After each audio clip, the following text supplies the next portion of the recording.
Ciao!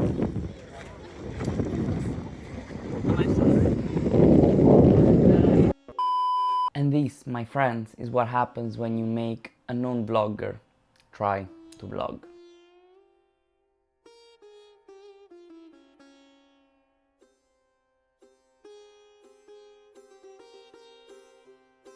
Ciao, my name is Alessandro, but you can call me Uchi, and a couple of months ago I went to Egypt. So I figured why not talk about the trip I had, the itinerary that, in my opinion, was pretty much perfect because I made it, and a little bit of the things that I've seen, show you a little bit of things that I've seen, and chat about stuff. Also, if you didn't know, hi, this is a board gaming channel, so I talk a lot about board games, and there's a lot of board games that have Egypt as a theme, so I figured why not squeeze in like a couple of mini reviews about these games here and there, you know, just to keep it on topic. Now here we have a couple of options. You're only here about the trip, you don't care about board games. Totally fine by me. You can use the timestamps in the description below and skip ahead whenever I start talking about the board game and skip to the next destination. Also, you will find all the destinations and some other information in the description below with all the chapters and the timestamp. You can jump around, see what's more interesting for you. Second option, you only care about board games, you don't care about the trip. Same concept. Skip around to when I talk about the board games and you can only check that out. Skip all the cool stuff about the trip. Do as you please. Now there is the third and final option, and I dare say the best. You care about board games, you care about travel, you care about happiness, you care about sharing nice experiences. Then feel free to watch the full video. Let's start by talking about why did I choose Egypt? Well, you need to know one thing. My parents went on a honeymoon to Egypt. So I think when they came back, they brought a lot of stuff, you know, a lot of like gadgets, papyrus to hang on the walls here and there. So my house back in Italy is like full of Egyptian references. So I think this could be part of the reason why when I grew up I developed like this kind of interest towards the Egyptian culture over and over, and I've always wanted to go to Egypt. I've always said like I wanna go to Egypt, I wanna have a trip there, but for some reason it was always like not possible because, I mean, I haven't traveled that much outside Europe first of all. Second thing is that sometimes in periods in time it could have been a little bit too dangerous to go there. Is it dangerous right now? I don't know. I went anyways, I don't even care. And so it was difficult to organize going to Egypt. So at some point I said, you know what? Let's just do that.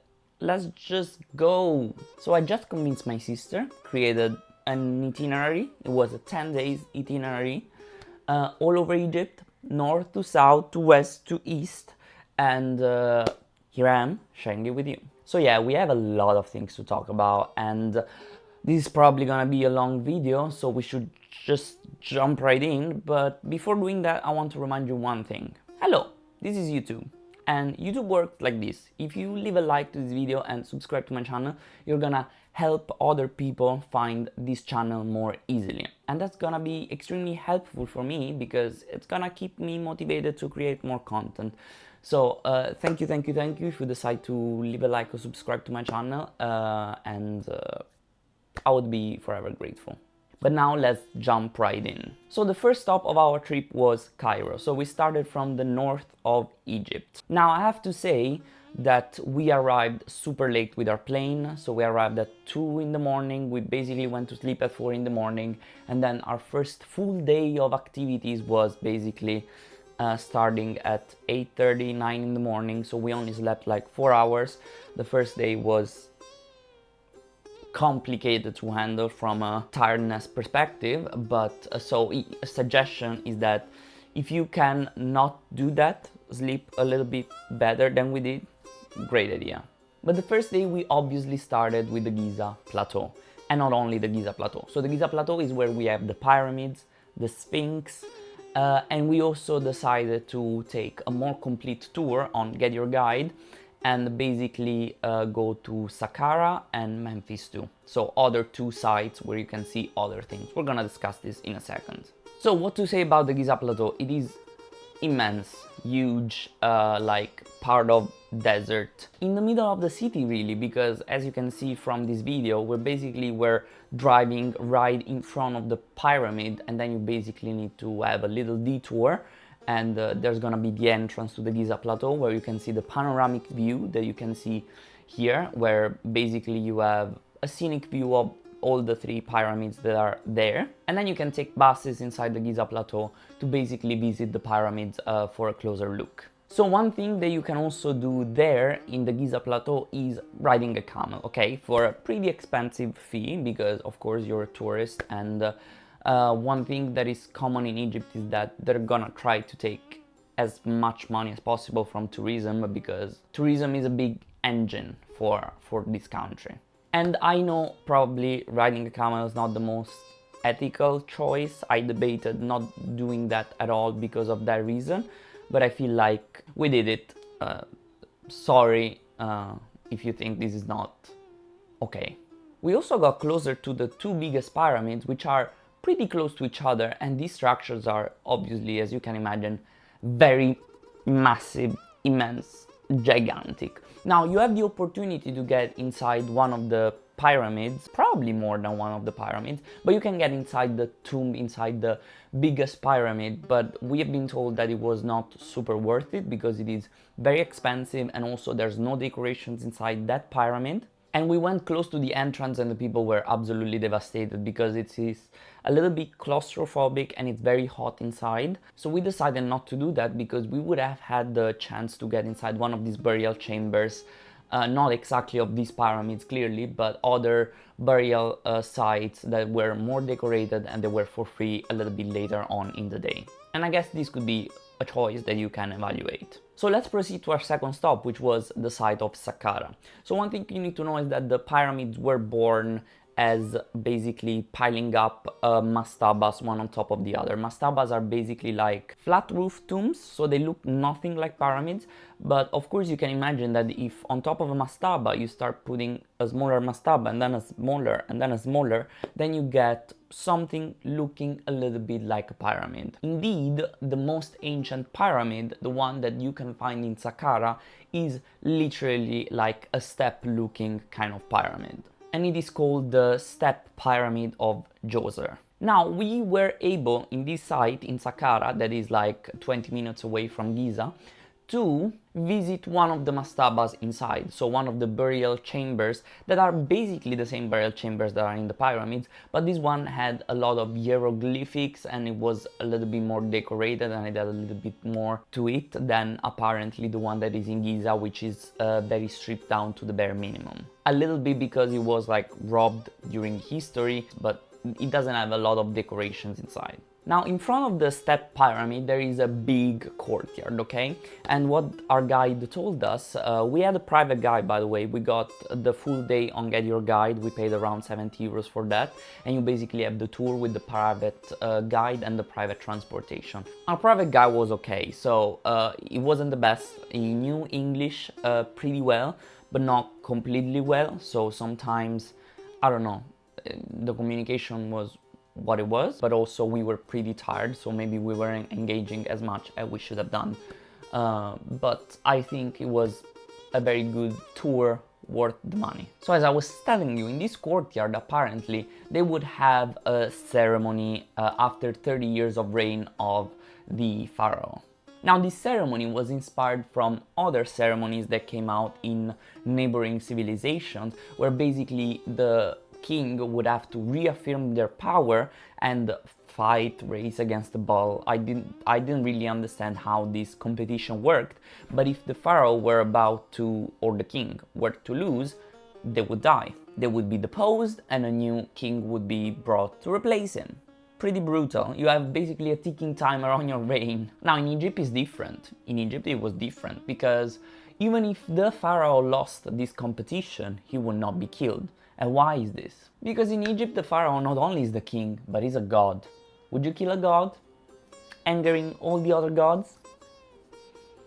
Yeah, so it was just an excuse to celebrate, really. They just, yeah, let's have this competition and then let's celebrate. And yeah, the pharaoh has re-established their authority. And confirmed they have the right to have the power, even if they didn't. On the same side, there is also the funerary temple of Queen Nearit, so you can get there. There's a lot of like nice columns, a nice corridor with a lot of columns, and of course a lot of hieroglyphics and so on. That's gonna be pretty much everywhere, so you can visit this small temple, at least small compared to all the others we're gonna be visiting in the future stops. And that's pretty much it for the Saqqara side. Then after that we went to the Memphis temple, where you can basically see a huge statue of Ramses II, plus a lot of other statues of Ramses, other divinities and so on outside the Memphis temple.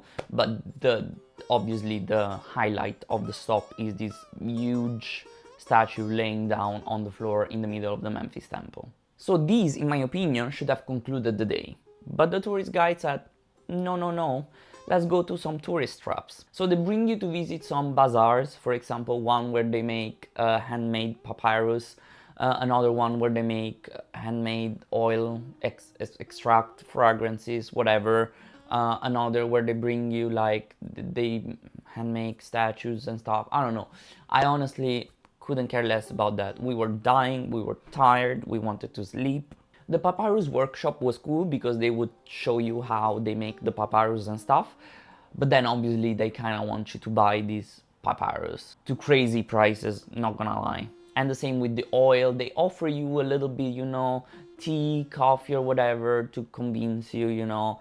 But you just say, no, I'm not interested, but thank you for the workshop, thanks for showing, and then you go away.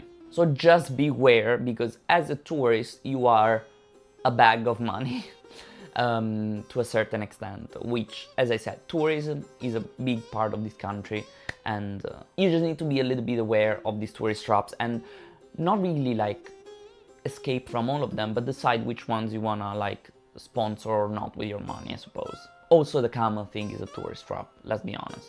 Anyways, we arrived home and my sister entered a profound coma. She slept from 8 in the evening till at least 8 or 9 of the day after.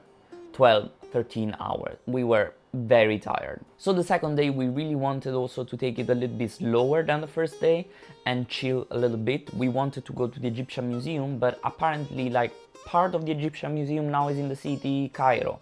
The other part is next to the Giza Plateau, and I exactly didn't know how to manage that, so we just skipped the Egyptian Museum, which probably shouldn't do. What we did though was going to the citadel of Cairo with a beautiful mosque inside, so I suggest you go there and visit it because the mosque was very beautiful. I don't have anything else to say. You can also see like a panoramic view of Cairo from there, but I think between the smog and between the sand up in the air, you can barely see anything there. There's a lot of particles in the air that will make it look very foggy. And then we went and visited the bazaar, the city market, and that was obviously a cool experience. You just go around, you really maybe don't want to buy anything, just see how it is, because obviously people are gonna try to sell you stuff. You will be called for attention a lot. Try to make not that much eye contact, otherwise they will not leave you be. They will try to convince you to buy something, even follow you sometimes. But it's chill, having a look here and there. They sell papyrus, they sell gadgets, souvenirs and stuff. I think it's worth having a look if you have the time for it. And we also crossed the Nile a couple of times with our car, and here is one of the times we crossed the Nile because, I mean, the Nile is a big part of Egypt. You gotta show that.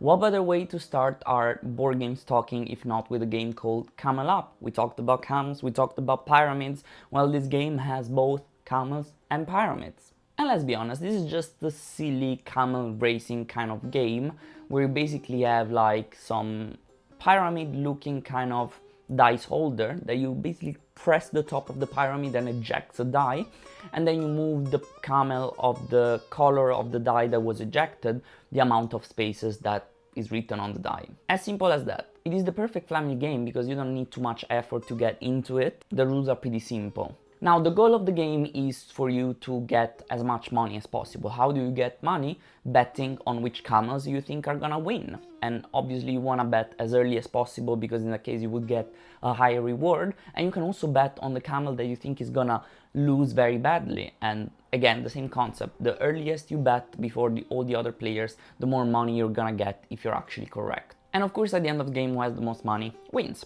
Now, there are two characteristics that make this game kind of unique. The first thing is that if a camel ends up on a spot with another camel, they just hop off that camel. And if a camel that has some other camel on top of them moves, they bring with them all the camels that are on top of it. So some camels might steal some movement from other camels just by casually just hopping on top of another camel. And since this is completely unpredictable, it is a pretty fun dynamic. Now, the second thing is that there are gonna be crazy camels on the board. While all the camels go around the track in the same way, there are two crazy camels, a white and a black, that are gonna go exactly the opposite way. Now, you cannot bet on these camels to win the race because they're crazy, they're going the opposite way, they will never win, they're just breaking the rules. But if one of the actual camels ends up on top of the crazy camels and the crazy camels then decide to move, then they're gonna bring the actual camels backward as many movements as they're moving forward, carrying the normal camels on top of the crazy camels and making them lose movement points. That is also unpredictable and very fun, because your camel might be winning and then it hops on a crazy camel and the crazy camel starts just ruining your strategy.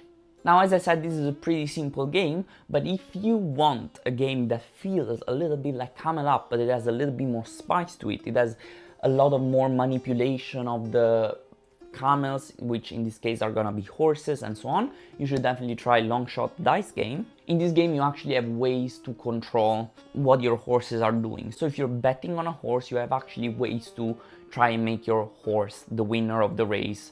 Obviously, there's still a dice roll involved that is gonna be completely random and is gonna move horses a certain amount of numbers that you will not be able to control. But there is some mitigations that you can do here and there. Move some horses backwards, trying to stop them, or change your strategy, start betting on another horse, because you can change your strategy. When in Camel Up, once you have bet on a camel, that is it, you can't change that. But yeah, camels, pyramids, Egypt, obviously, and pretty thematic to Cairo. So on the evening of the second day, when we were at Cairo, we took a plane and we flew to Aswan. Now, Aswan didn't seem to have a lot of valid hotels where to stay, because it's mostly like a destination where you go for your Nile cruise. There are a lot of cruises on the Nile that you can take, and they're gonna bring you all over the Egypt, I think from Luxor to Aswan to Abu Simbel. We're gonna talk about these destinations later. But we decided not to take a cruise because it takes longer to travel with the cruise rather than traveling with the car or with the plane. So we just found a hotel and stayed there. Now, Aswan has also a big island in the middle of the Nile. So there is the Nile in the middle of Aswan, or next to Aswan, and there is this Elephantine Island, and there are some very, very fancy resorts on that, and by very, very fancy, I mean very, very expensive and very, very not affordable. So that is also an option. Why get to Aswan? Well, mostly because it is one of the points where you can easily get to Abu Simbel. Easily though, it's still like a 4 hours drive to go and 4 hours to come back. So you basically wake up at 4 in the morning and start traveling towards Abu Simbel. You get there at maybe 8 or 9 in the morning, and then you have to spend another 4 hours to come back. So Cairo is at the top of Egypt, then Aswan is in the middle, and Abu Simbel is at the very far south. Or actually, Aswan is in the south middle of it, and then Abu Simbel is in the very far south. And there is basically close to nothing around Abu Simbel, so there isn't like a city where you can stay that you can easily go to Abu Simbel to. There are some hotels around Abu Simbel just for Abu Simbel, but then I thought it was better to stay in Aswan and then take a daily trip to Abu Simbel. What's in Abu Simbel? The biggest, most like scenic temple you will ever see. A temple dedicated to Ramses II, a pharaoh that reigned like a very long time. What's on the facade of this beautiful temple? There is Ramses, Ramses, Ramses, and Ramses. This guy is a little bit self-centered, let's be honest. A true self-centered fella that thought he was a god, because the pharaohs are god, but among the believing you are a god, he was probably on the higher spectrum of really believing you are a god. This temple is also dedicated to Ra, partially. There is Ra on the facade too, and he's the god of sun. And what's very interesting about this temple is that at the very back of the temple, there is a chamber with 4 statues. There are 3 gods, actually there are 2 gods, Ramses II, which is also a god, and then there is the god of darkness next to them. Now, what's pretty interesting is that from the opening of the temple to the very far back of the temple where we see these 4 statues, you can basically on 2 specific days of the year have the light illuminate those statues completely. All of them, not just 3 of them, not the god of the darkness, because the god of the darkness wants to stay in the darkness. What are these 2 days? October 22nd and February 22nd. October 22nd is the date of the coronation of Ramses II, while February 22nd is the birthday of Ramses II. Did I tell you he was a little bit self-centered? Now you know. What's even more funny is that this temple was completely dismantled and rebuilt because they were building the high dam of Aswan, and they were creating a lake, the lake that you can see right in front of Abu Simbel, which is Lake Nasser, and this temple would have been flooded. So they had to completely move the temple, disassemble it and rebuild it, and this happened like recently. It didn't happen in ancient times. I think it would have been like 100, 200 years ago. And they were still able to keep the whole light game, you know, the whole sun shining on the October 2nd, February 22nd on the 3 statues. And they basically rebuilt this temple like 200 meters away, so to avoid submersion and putting the temple a little bit higher above the ground. Now, this guy had around 200 between wives and concubines and around 90 to 100 children. A big extended family. But he only really loved one of them, the Queen Nefertari. So he decided to build a temple in Abu Simbel right next to his temple to the Queen Nefertari. Now you might wonder, there's gonna be a lot of Queen Nefertari on the facade of this temple. Well, yes, there are 2 statues of Queen Nefertari there, but there still are 4 statues of Ramses II on the facade. Like, this dude wasn't even able to put the woman he loved the most in the center of the attention of the temple he was building for her. Like, what is wrong with you? Anyways, the time you have in Abu Simbel when you take these daily trips is very limited. Like, you travel like 3-4 hours to get there and 3 hours, 4 hours to go back, and then you have like 1 hour, 1 hour and a half to stay there. It is insane to me. It is absolutely, like, it doesn't make any sense. I understand it gets very hot in some hours of the day because you get there at around 8 or 9, and if you stay like 2 hours it's gonna be around 11 and it's gonna be super hot.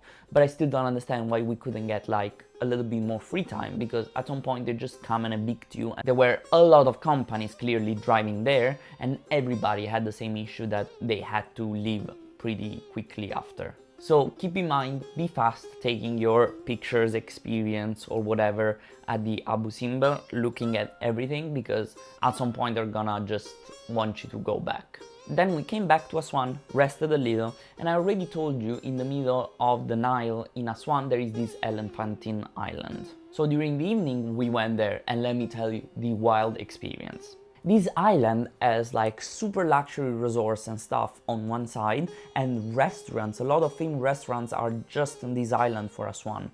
So I thought it was gonna be like a super well curated island and so on. Let me tell you, I was wrong, because basically this island has just like not even a road. It has some paths here and there. It has some houses that are pretty desolated, because here's the thing, we went on the left side of the island. It's a very small island. We went on the left side because there's a archaeological site on the far left of the island, and there where you can see also why the island is called Elephantine Island, because there are some rocks that resemble somehow the colors, shapes of elephants. I didn't really understand that, but there are some weirdly shaped rocks. And in the middle there were just simply people living in like, I don't know, it was a weird experience. It was very wild, very non-curated, no roads, just a small path with like just earthy dust everywhere, goats going around, the children bare feet just running around. And everybody was super nice. They were super used to tourists, so they wouldn't even bother you at all, which in Aswan doesn't really happen, because in Aswan they bother you a lot with like offering you services that you didn't request for. So it was a very weird experience. You need to go there to understand. But the site, once we got to the site, it was super cool. There was like this old little man that basically travels every day to Aswan just to work there and explain what he can about this site with a lot of statues and like kind of rebuilding of some temples. He doesn't even speak English almost at all, but he's doing its best to always smile and try to communicate and do the best he can to actually like involve you in the whole scenery. And he brings you all around the site, showing you panoramic views, showing you like Greek words and Latin words here and there written even in the middle of hieroglyphics. There are even some sarcophagus here and there. It was very cool. It was worth going there, and you can take the normal transportation to go there. You don't have to take special transportation that people offer you to go on the other side of the Elephantine Island, because there's a lot of people that will make you pay a lot of money for them for the transportation to the other side, but you can just take the public transportation and pay the normal price for it, and it was just a super nice trip too. It takes like 2 minutes to go from one side to the other, so it's very quick. So Aswan is a city that I found very different, because there is this Elephantine Island, which is like super wild, super stripped down, super, I don't know, it kind of feels like, also the side I went there looked a little bit desolated. The other side apparently has a lot of like luxury resorts and restaurants. And then there is the city itself on the other side that during the day is full with these people that try to sell stuff, as I told you, or like want you to get upon their carriage with their horses. There's a guy who literally followed us the whole promenade over, kept asking us to pay him for getting on the carriage, and we clearly were walking the whole way, so I don't know why following us the whole way through. But then during the night it seemed like a normal city with like a lot of, you know, the typical city you would see in a beach town in Italy, where people just walk on the promenade, have a little ice cream with their strollers, hang around, hang about. It was completely different city. I don't know, the vibes were very different, and a lot of teenagers were hanging out close to the McDonald's there, and the teenagers looked like totally European teenagers behaving people. Like, you wouldn't have found the difference between hanging out with teenagers in Europe or there. It was a completely different vibe that I got, a lot of different vibes that I got from this city, from depending on the type of people you were encountering, or the area, or the time of the day. It was crazy. And the city at night was super alive for some reason. It looked very cool, even from above. I have the view of from above from our hotel of the city. Now, since we talk so much about Ramses II and his link to Ra, the god of sun, and also Amon-Ra, which is another god, I don't exactly know what's the difference, I'm so sorry. Why not talking about a board game that is called Ra? And I will already tell you, this is my favorite game of the three I'm gonna talk about, because it is very cool. I don't know if you know Sushi Go, I can explain you a little bit how it works, but it feels like a Sushi Go that is much richer with an auction mechanic and also a little bit of push your luck. Just like in Sushi Go, where you do the same with cards, in Ra you're gonna be collecting tiles. And these tiles can be of different types, and each type of tile has a different scoring criteria. So for example, there are some of them that you want to collect as many as possible because they grow in exponential way towards their score. Or there are some of them that you want to collect at least one, otherwise they score you negative points. Or there are some of them that you want to try and collect a lot of different types of the same tile because they're gonna give you more points. There are also some of them that allow you to swap one of your tile with something that has already been brought up in the market, so that you can actually pick your tile from the market in an easier way. A lot of cool abilities. Now, what is extremely different is while in Sushi Go you're basically having some cards in your hand, you're choosing one and passing the others to the other players. In this game, the collecting of tiles works with an auction. Now, I hate auction games, okay?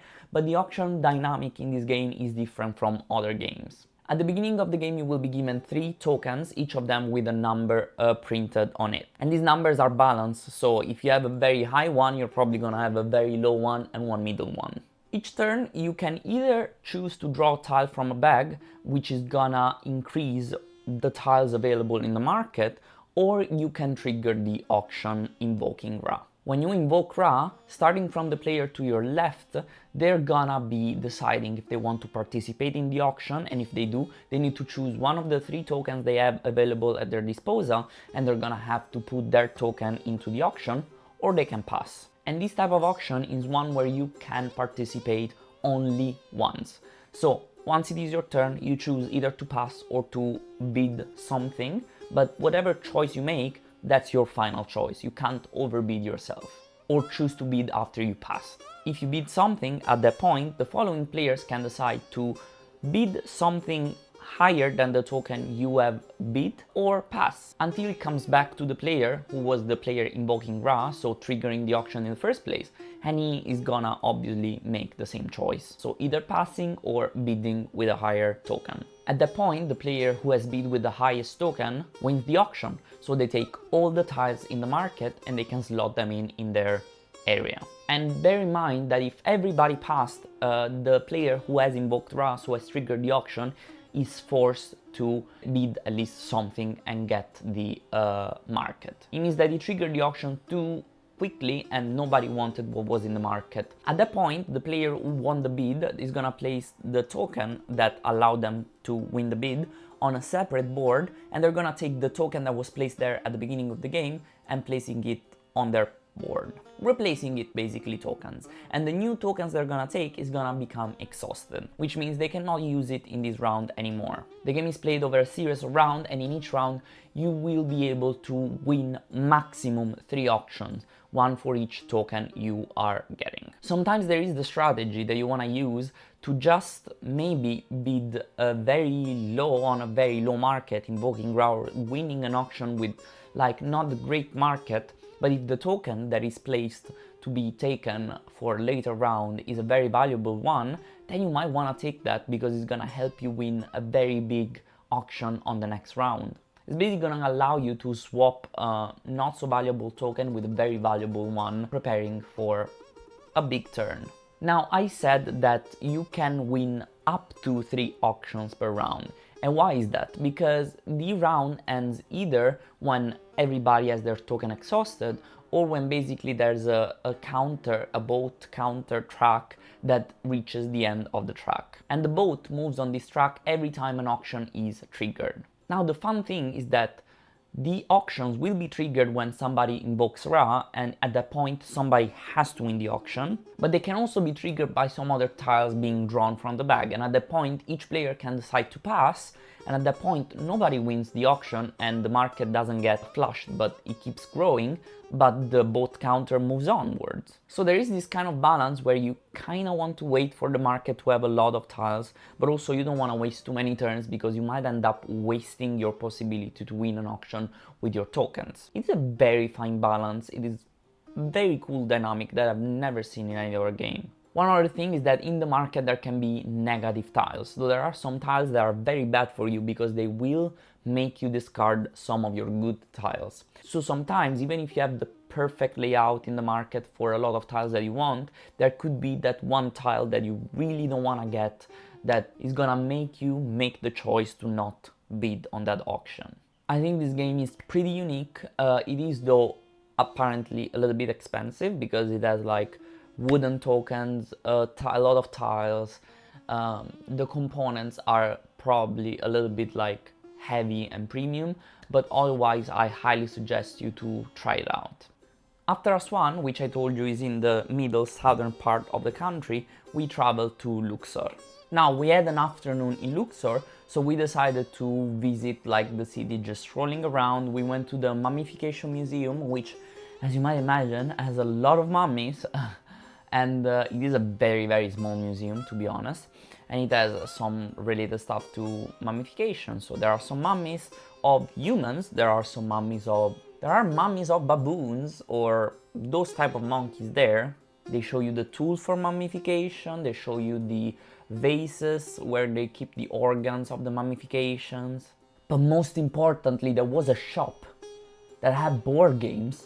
Not really board games, they were like selling kind of card sets with like Egyptian theme, or they were small board games and like some deck of cards with like dad jokes, Egyptian themed dad jokes. It was funny, but they were very bad jokes. But that was pretty much it for the day, because we had to recharge after a very intensive previous day in Aswan for the following day, which was also gonna be very intense. So the plan for our first full day in Luxor was to take a hot air balloon ride. Very early in the morning, as usual. If you go to Egypt, you just need to know that you're gonna have to wake up very early in the morning for most of the activities. Unfortunately, the hot air balloon ride was cancelled because of the bad weather, and the hot air balloon ride came with the tour of all the sites, so they just cancelled the hot air balloon ride, but we still were guaranteed, obviously, the visit to all the sites. We were reimbursed the difference, blah blah blah, and they told us they were gonna try and reschedule the hot air balloon for the following day,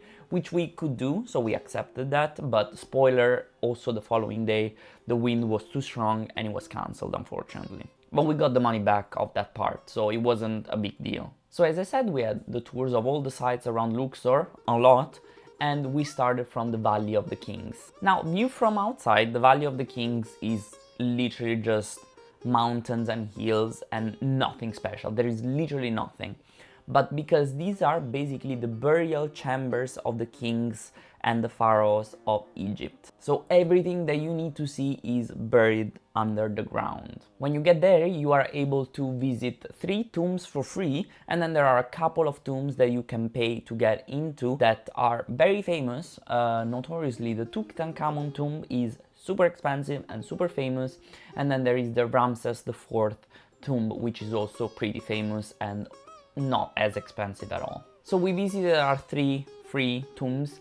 They have a lot of hieroglyphics inside. You can see the different architecture of the different tombs, how they put the sarcophagus, what are the scenes depicted on the walls, and just have a stroll around and see how these tombs look inside. Most of them don't have vivid colors inside. They're a little bit washed out. They're not like super bright, and most of the paint has basically like disappeared, and that is why my recommendation is to actually pay the fee to go to the tomb of Ramses IV. The tomb of Ramses IV is the most beautiful one, obviously, that's why you're paying. I don't think Ramses IV is more famous than all the other kings. He was just like the one who was able to maintain his tomb more beautiful. And there you can see the brightest colors, a lot of hieroglyphics again, but most of all you can see also the Nut goddess in the chamber of the sarcophagus. The Nut goddess represents the sky, and she's always depicted as a big arching woman with a lot of stars and a blue background, and you could basically never see it in any of the chambers, even though she was probably represented in all of the chambers, because she's a very famous goddess that was always like on top on the roofs of all the chambers. You can clearly see the Nut goddess in the burial chamber of Ramses IV. And again, you can see a lot of colors, popping colors, a lot of details. Now in the Valley of the Kings, as I told you, there is also the tomb of Tutankhamun, and I will tell you what I saw, so you don't have to pay to see it, because it's pretty pointless. It is a very small, very small burial chamber, so you won't see anything different that you actually saw from the other burial chambers. Actually, there isn't even that many hieroglyphics or anything. The only thing you will be able to see is the mummy of Tutankhamun. So if you want to see Tutankhamun's mummy, go there, but it just looks like a mummy, just like all the other mummies that you will be able to see in any other museum. And there is the sarcophagus of Tutankhamun, which doesn't look extremely like completely mind-blowing compared to the others. It actually looked pretty regular. And I think this tomb is very famous because they were able to recover a lot of treasures from it because it wasn't robbed. So that's why this tomb is so famous, but you really don't have to pay. I think we paid around 20 euros just to get inside. I'm not even sure. You don't have to do it. Look at my videos and that's probably gonna be enough. After the Valley of the Kings, we visited the Hatshepsut temple, which is a beautiful, scenic, marvelous temple that has a lot of stairs with a lot of columns. It looks just absolutely stunning from outside and from inside, so 100% totally worth visiting. Hatshepsut was a female pharaoh, one of the few female pharaohs, so even more stunning and astonishing. The guide we had for Luxor was pretty amazing. He was very good and he was telling us a lot of stories about everything that was depicted on the walls, and so just worth visiting that, just having a look around. You're not gonna regret it. After the Hatshepsut temple, we stopped on the way to Karnak to visit the Colossi of Memnon, which are just huge giant statues in the middle of the road. Imagine just driving on the road and then finding these huge statues in the middle of the road. They're just cool to look at. It's a very quick visit and then you can head to the Karnak temple, which is the biggest temple complex probably of the Luxor site. As I said, the Karnak temple is extremely big. There are a couple of features of the Karnak temple that make it super beautiful. First of all, the amount of columns that are there. There's so many columns, they look absolutely stunning. The scenery is beautiful.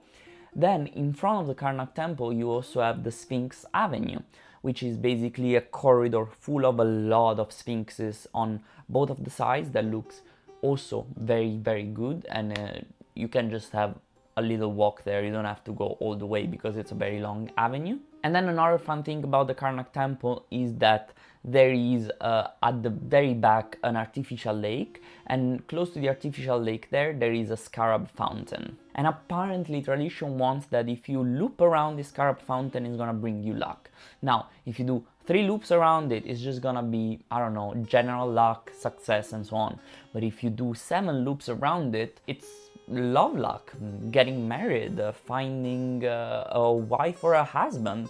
So what me and my sister did was taking 1,000,000 loops around the scarab statue. At the beginning we were skeptical, but then we said, what do we have to lose? What do we have to lose? I don't think it has worked for any of us so far. It's only been 2 months, so let's give the scarab statue a little bit of time to work for our life success, love success, everything success. But if you want to help me with the life success, you can leave a like and subscribe. Thank you, that would be super appreciated, you know, that's just part of it.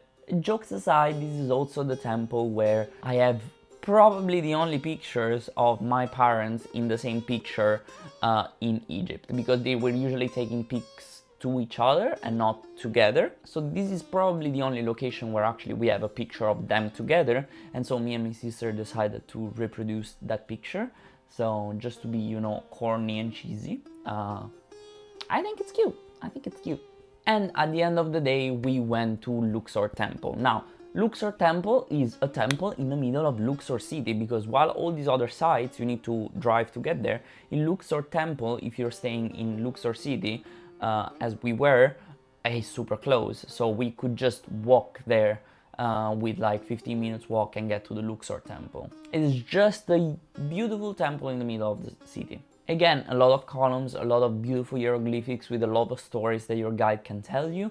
But also apparently this temple was taken over by the Romans and kind of converted to a Roman kind of temple. Actually a Christian temple, because it was the Romans after Christian God, religion, everything.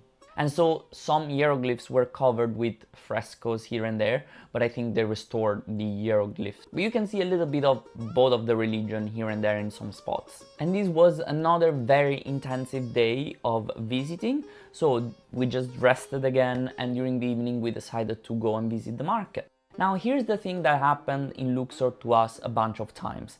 People stopping us, telling us, "Oh, I have served you yesterday dinner at the restaurant. I was working as a waiter."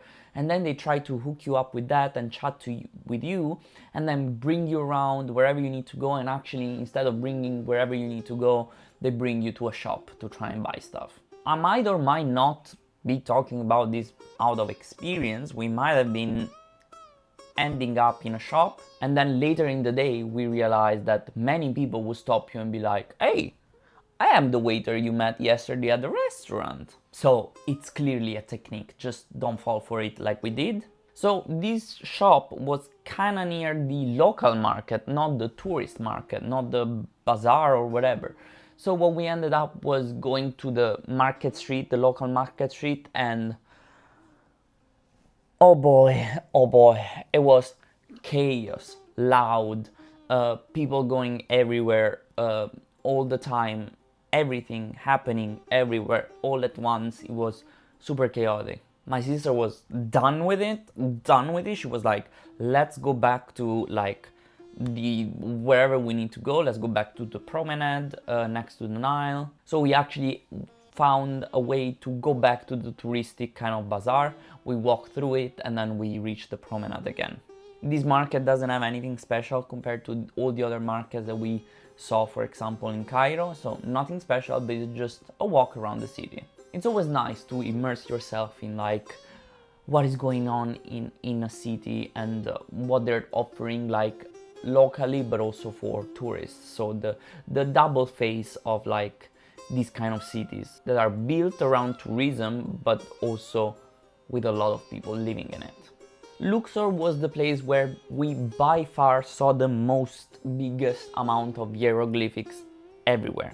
And you know what's a game that relies heavily on symbology? It is called First Contact, and again, it is Egypt themed. So First Contact is a game kind of like Codenames. I hope you know Codenames, but if you don't, let me explain. So first of all, you need to understand that the players split in two groups. One group is gonna be playing as the aliens, one group is gonna be playing as the humans. And these groups are not competing against each other, but they are collaborating. And at the end of the game, you will have one winner from the aliens team and one winner from the humans team. You might wonder why the aliens? Because you know all the conspiracy theories about the pyramids being built by aliens, and they're joking around that conspiracy theory, pretending that the hieroglyphics are actually like alien glyphs sent by extraterrestrial life. So as I said, just like in Codenames, you will have a grid of 25 cards expressing like different type of words. For example, fountain, elephant, woman, apple, orange. The goal of the aliens is giving signals to the humans, giving symbols to the humans, for the humans to be able to guess the cards that are assigned to them. So just like in Codenames, each alien will have different cards assigned to them, and therefore the alien will try to give symbols to humans so that they will be able to guess one of the cards that is actually assigned to them.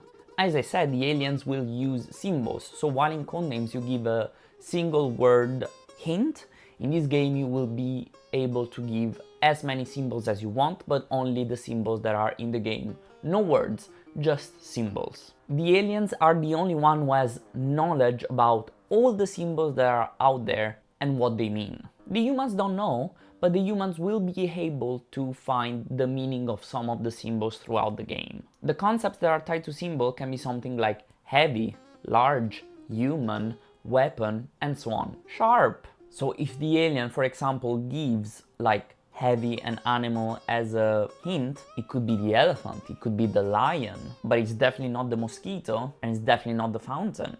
The fun thing, as I said here, is that the humans will not know for sure which symbol relates to what. They will be able to find some of them, so the humans during their turn, they have a chance to basically point out at some of the concepts out on the board trying to hint at some of the concepts, because they know which are the possible concepts out in the game, but they don't know which symbol is related to which concept. So they know there is the concept of heavy, but they don't know which symbol is related to heavy.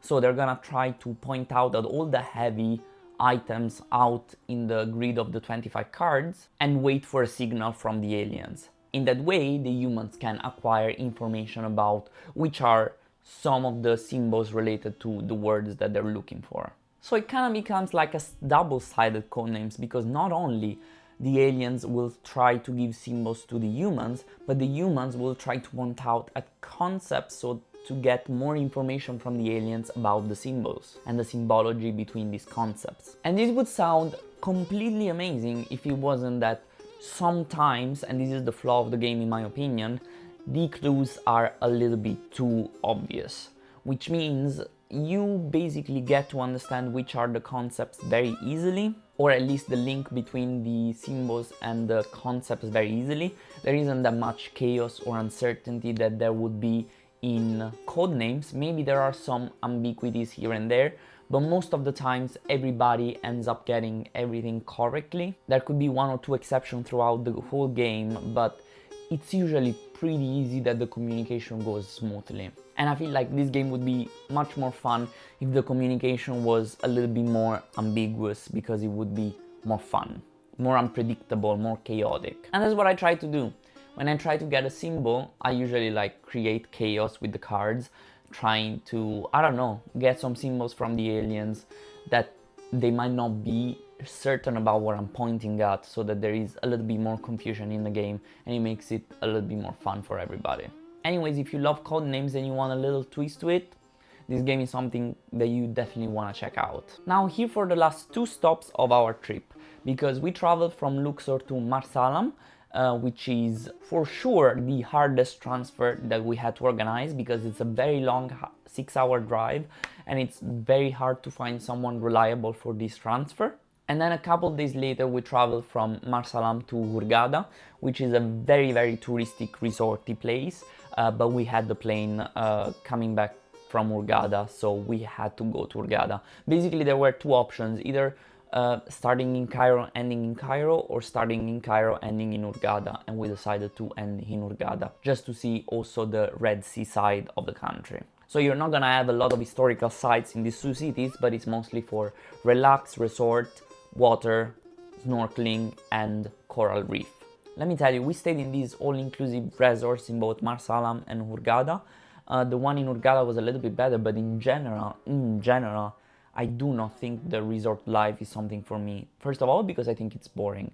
Second, even though everything is all-inclusive and it sounds amazing, the all-inclusive you're getting is a poor quality, clearly. So you can get a drink, but it's not gonna be the tastiest drink. You can get as much food as you want, but in the end the food wasn't mind-blowing. Anyways, the highlight for the food was definitely the woman that was there morning, day and night, always making the typical Egyptian bread. It's kind of like a pita bread somehow. Every single time it was just amazing. She constantly was doing this bread over and over again for everybody, and it was super good bread and she was just amazing. And then obviously the snorkeling. So the objective here was to try and go snorkeling. So we tried to get some information about which snorkeling trips we could have done. There is also scuba diving that you can do, but we don't have any license, and in general I don't wanna, I don't like, I'm a little bit scared of the water, to be honest. I'm not like the biggest fan of the water. Snorkeling is fine, but trying to go deep with like oxygen, no thank you. So close to Marsa Alam, or reasonably close, there are some dolphin houses, which are some sites where the dolphins are usually found. So you can go there. It is basically a full day trip to go there, snorkel around there, snorkel with some dolphins, and then come back. And that is theoretically a pretty good experience. At the same time, we're still in the same kind of problem here, right? Is it an ethical choice to actually go where the dolphins are? Because I think dolphins like humans, but probably the way they make the dolphins stay in the same area for the full day is not very ethical. I don't exactly know how it works.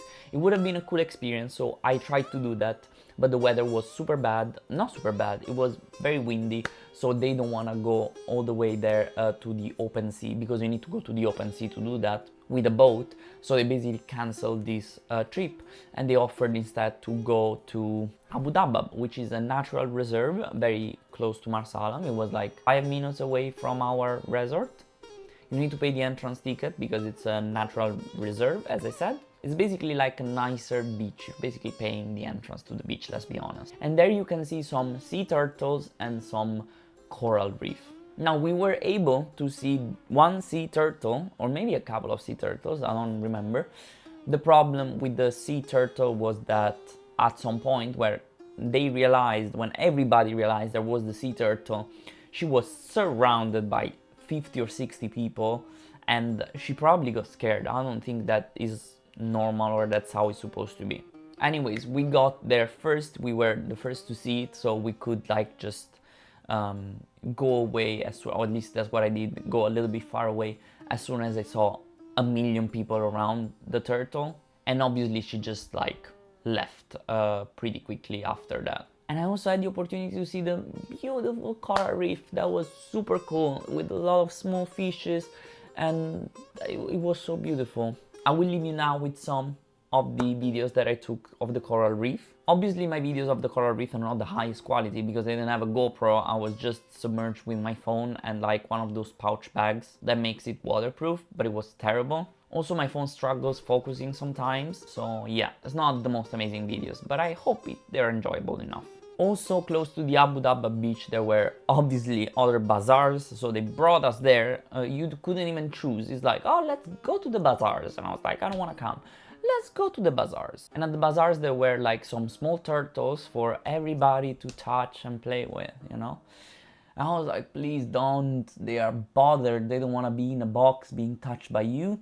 But obviously there were a lot of kids just touching and playing with the turtles. I took a couple of videos of the turtles because why not? But I'm not a big fan of touching the turtles that are staying in the box. There was also a sand artist that was making beautiful art with the sand, even though nobody bought any of his creations, unfortunately. And that's pretty much everything we saw in Marsa Alam. Then the following day, for our last day, we went to Hurgada. And Hurgada is basically a very resorty, just relax holiday vacation kind of destination.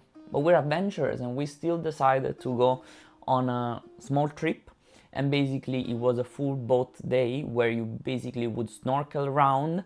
And again, actually the snorkeling in this case wasn't amazing, and I was pretty done with snorkeling because, as I said, I'm not a big fan of the water. So I went the first time, I saw some jellyfish. Apparently jellyfish are not poisonous in Egypt for some reason, and everybody was touching and taking these jellyfishes because the guide showed that you can touch the jellyfishes, so that was kind of weird. But the coral reef wasn't as beautiful, and we arrived to Orange Bay. Now, let me tell you one thing about Orange Bay.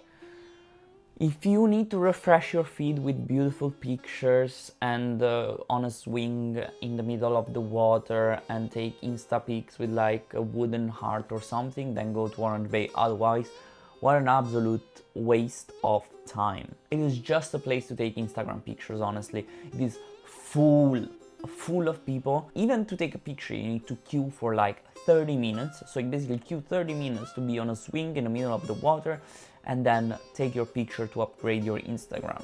You really didn't have anything special. Orange Bay is basically an island in front of Hurgada. So there is this island. I don't even know how far it is from Hurgada, probably around 30 minutes, 40 minutes by boat, I don't even know. But we got there, and I would say you can just stay at the beach in Hurgada if you really want to. You don't need to go to Orange Bay. The last thing we did was getting dinner in this resort. And basically how these resorts work is that you can have the all-inclusive dinner, blah blah blah, and you have usually 1 or 2 special dinners that you can book. Now in Marsa Alam, we tried to book the special dinner, and it was basically like, oh, we're full for the next week. Girl, we're going away in 2 days. How am I supposed to book for the following week? I'm not staying here 10 days. So we skipped our special dinner there, but we got the special dinner in Hurgada, and basically the special dinner was Mexican food. You could actually choose also Italian, I think, or another I don't know, it wasn't great. Let me tell you, it didn't do justice to the Mexican food, the Mexican fancy dinner. The cool thing is that it was basically on the water, so the scenery was pretty beautiful. But probably the taste would have been better if we went to the all-inclusive buffet, because that was pretty tasty. And I have to say, the food, wherever we ate, it was pretty tasty everywhere. I had no problem whatsoever finding something that I like, and I am a very picky human being. There were a lot of aubergines, a lot of paprika too. Paprika is called bell pepper. Paprika is the Swedish word. And it was super good everywhere. Of course, we didn't escape completely the food poisoning, because how can you? We were very careful in brushing our teeth with not tap water but bottled water, but you don't really escape that much the food poisoning. But the food poisoning we got was pretty mild. It wasn't super bad. I don't know if it was the water, the food, what was it, but it was pretty chill. We still felt sick, but not super sick, emergency sick, that we couldn't do our activities, so that was good enough. And now with this super unrequested information about our stomach health, this is all. This is everything I wanted to share with you about this trip. I hope you're gonna decide to go to Egypt, and if you do, you can basically request for more information to me if you want to leave a comment down below, or you can DM me on Instagram. I have the Instagram page in the description below. I don't know, you can reach out to me. I also have the email address, but I don't think you want to email me. It's not as fast. Anyways, this was all. If you like this video, please feel free to leave a like for the 15th time and subscribe to my channel. But otherwise, let me know if you've been to Egypt and what did you think about it, or which trip you're about to do, like which itinerary you chose to do, or if you just came here for some recommendation. Thank you so much, and ciao ciao!